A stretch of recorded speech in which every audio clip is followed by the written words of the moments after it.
Hello, my friends. Good Monday morning. It's Jill Ortiz here in my Empowered Fitness community for women over 40 looking to get energized, confident, and strong. And I welcome you on this Monday to a little Motivation Monday chat. My brain is in a million different places, so who knows what I'm going to say, but I'm glad you're here to hear it.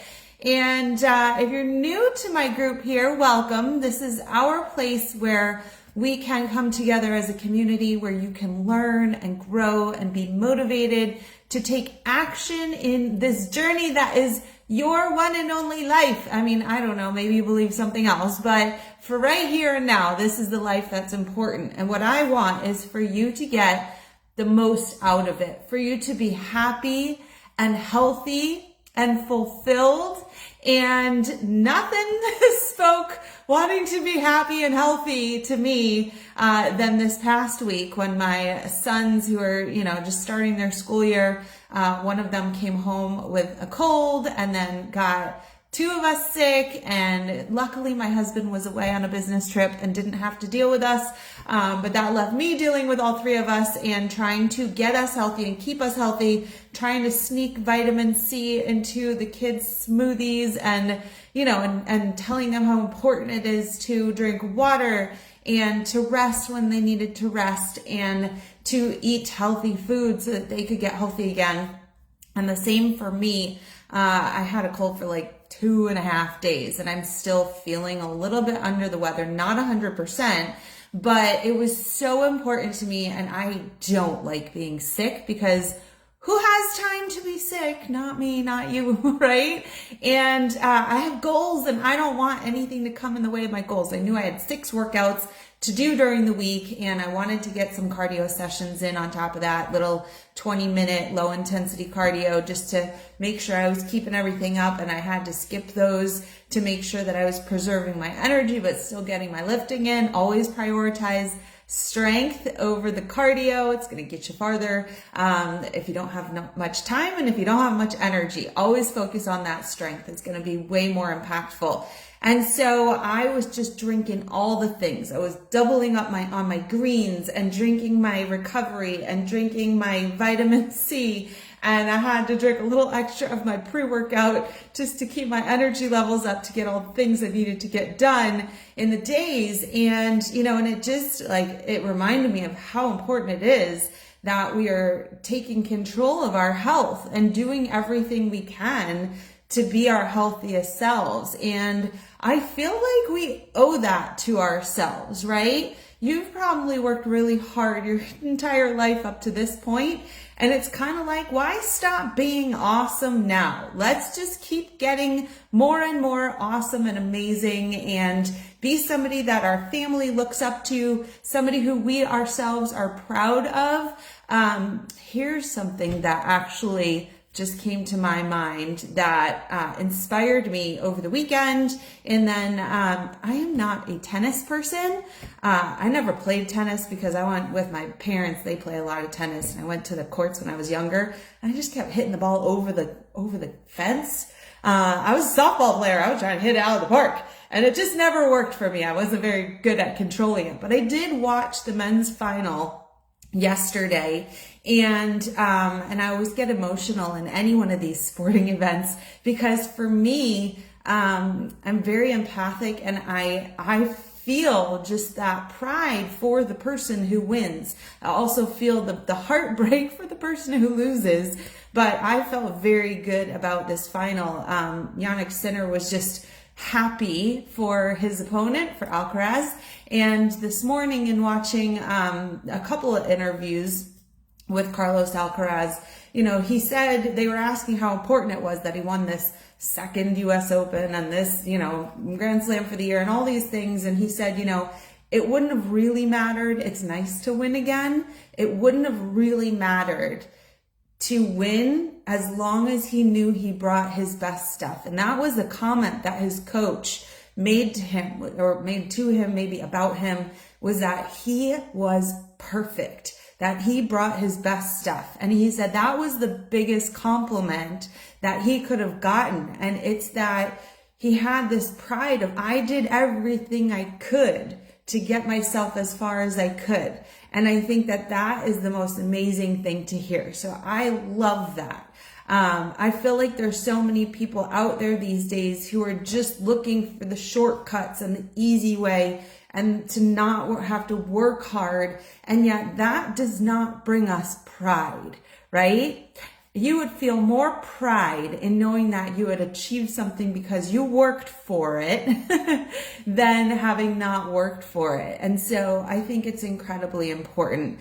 I also think it's incredibly important for us to keep in mind that we really need to take care of ourselves and our health for our longevity. This is one of my words of the year. And when it comes to my clients, my thoughts, even people who aren't my clients, but the world, it concerns me right now that the world is not taking care of its longevity, right? We want to set up our children for the future. We want to set up our world for a healthy future, and we want to set ourselves up for the future. And in my inbox, if you're new, I might have been chatting with you. If you're not new, you might remember that the first contact that you and I had was you probably hopping in my inbox and us striking up a conversation. And one of the things I noticed, especially this weekend in talking with many new people, is that they mentioned that they were out of commission because they had broken an ankle or broken this or broken that. And that is a massive concern to me.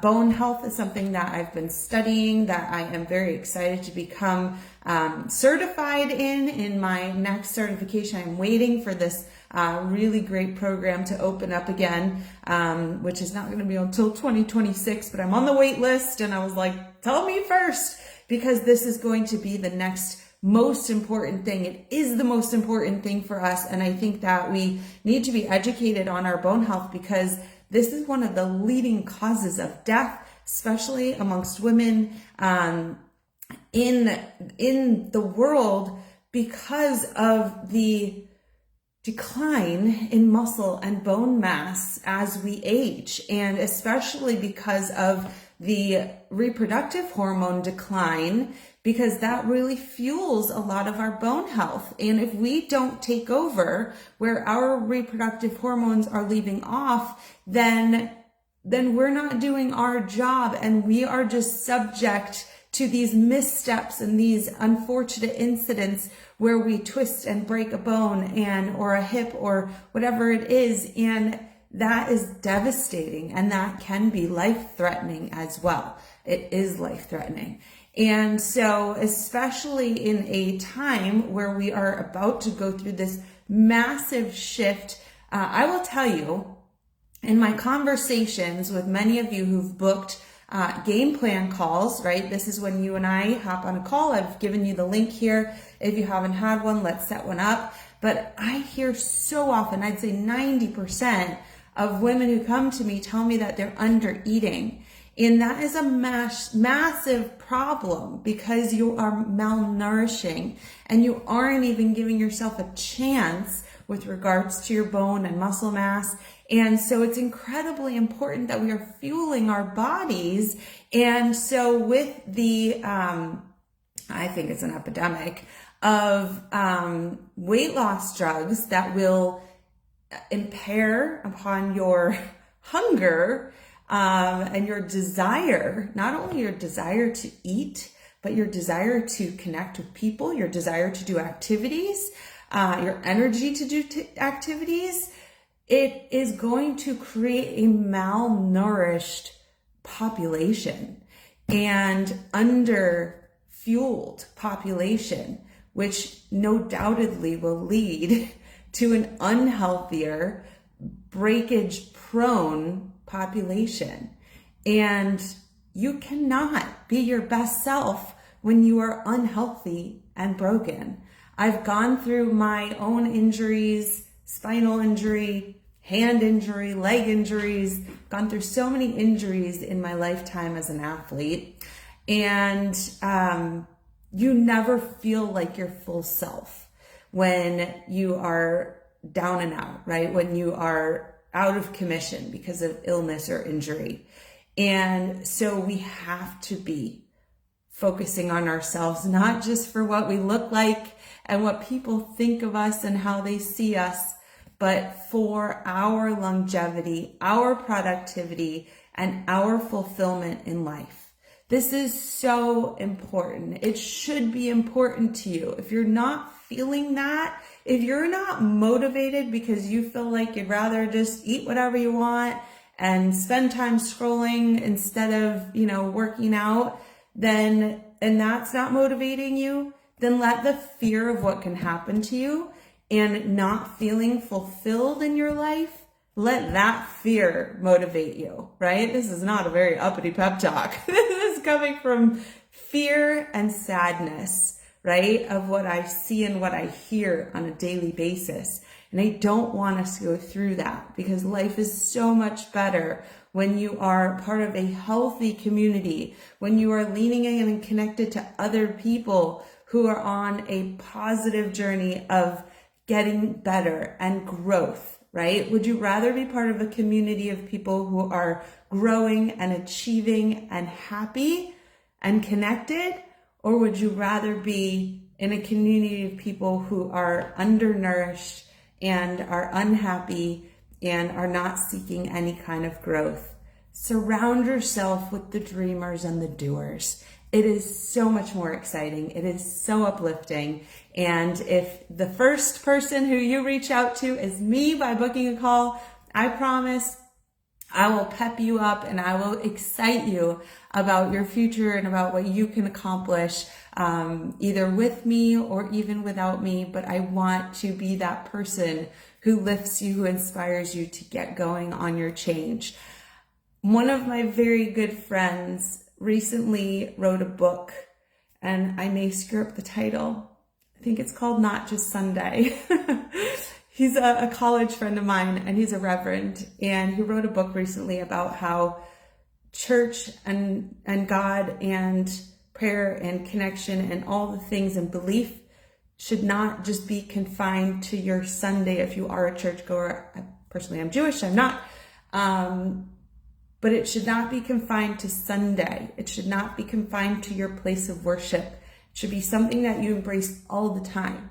And so yesterday I woke up and I just felt like it's not just Monday, right? Motivation does not just need to come on Monday. It should come on Sunday and Tuesday.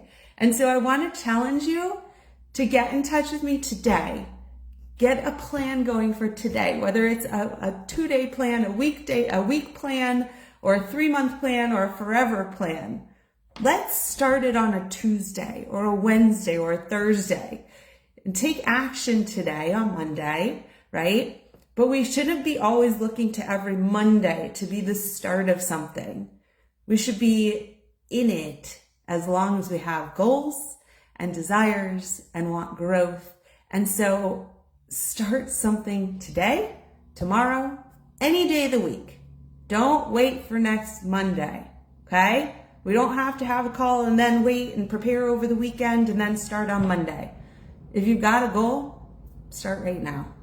If you couldn't start yesterday, all right? So that's my little pep talk for today. I will see you back here on Wednesday at noon Eastern for my weekly Q&A, where I answer questions about all the things. If you have a question, you can always send me a message. I've got a whole queue of questions that I'm answering, and I can't wait to see you then to continue teaching you.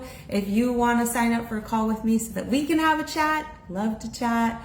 And I am not scary. I am very friendly. I'm a good listener, and I really care. And I promise you're going to feel that, how much I care and how much I want happiness for you and joy in your life. And let's get you some sort of plan going so that you can really be on that path to greatness and growth. And just don't let anybody ever snuff that torch. Can't wait for the Survivor to start up again. Don't let anybody dim your light, because you deserve it. Think about it.